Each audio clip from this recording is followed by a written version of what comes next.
Earthbound is a pretty good game. It's been considered not only one of the best SNES games of all time, but one of the best RPGs of all time, and is the reason why all these games exist. It's a pretty influential game due to its unique sense of humor, art style, and modern setting that RPGs weren't really doing at the time. As someone who loves Earthbound and Mother in general, I gotta say, yeah, this game is pretty fucking stupid sometimes. Earthbound has some pretty fucking weird and intrusive design choices that I just can't fucking stand. At the start of the game, I remember getting the yo-yo, which I thought was a really cool weapon, right?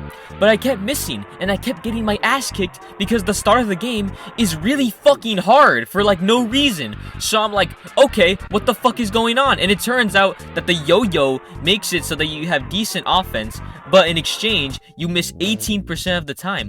Unfortunately, the game didn't fucking tell me that. Yeah, in this game, you can't read the description of the items until you've already bought them. Here's another dumbass thing. There's this part where you go to a waterfall to progress the story, right? But you have to wait there for 3 fucking minutes. 3 actual real-life minutes. There's no incentive to go to the waterfall and wait there for 3 fucking minutes. Remember, this game was made in 1994, so there weren't a lot of ways to find out what you're supposed to do next. Especially since Earthbound was a very obscure game at the time. I know you want to be the quirky RPG, I know you want to be different, but this is not the way to do it, bro.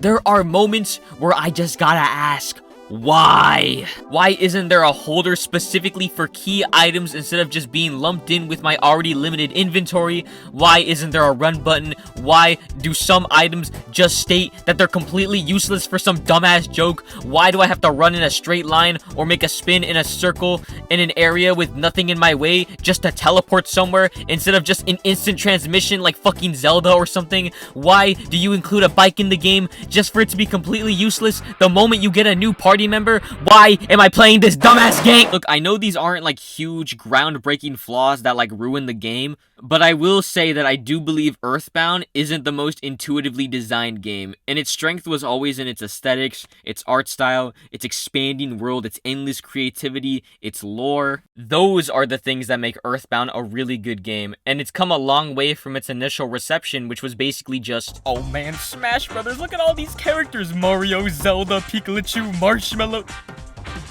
Who the fuck is this guy? Earthbound?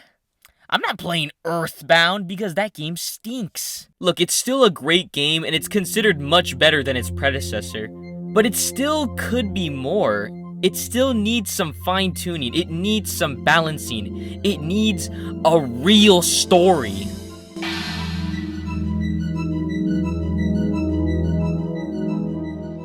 Wait, there was a third one? I thought these two were just like brothers or something.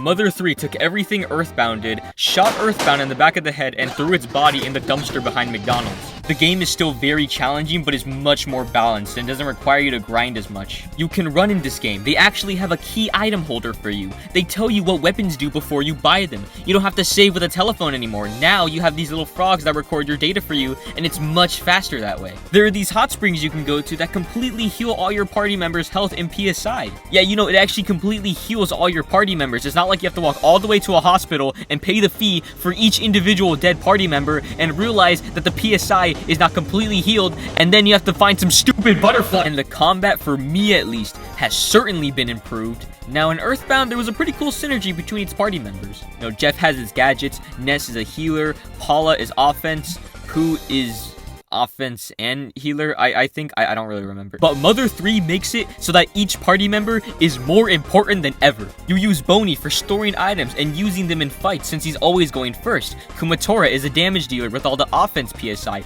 Duster is sort of like backup as he can use like these cool abilities that aren't as good as PSI, but they don't need any like magic meter to worry about. And he always goes second, so you're gonna use him for items as well. And then you have Lucas, who is a healer, but is also extremely useful for normal attack damages and buffing and debuffs, and oh my god, it's just a perfect, it's perfect. But enough about that. let's get to the story, which unfortunately is one of Mother 3's weaker aspects. Mother 3 doesn't do anything too special compared to the other games. It's actually pretty predictable. Your mom wakes you up, and then you just play around with some dinosaurs for a while. I mean, it's cute, don't get me wrong, but it doesn't feel like the Mother series has really evolved past this point, and we're basically just gonna get another simple, monotonous... What the fuck? Okay.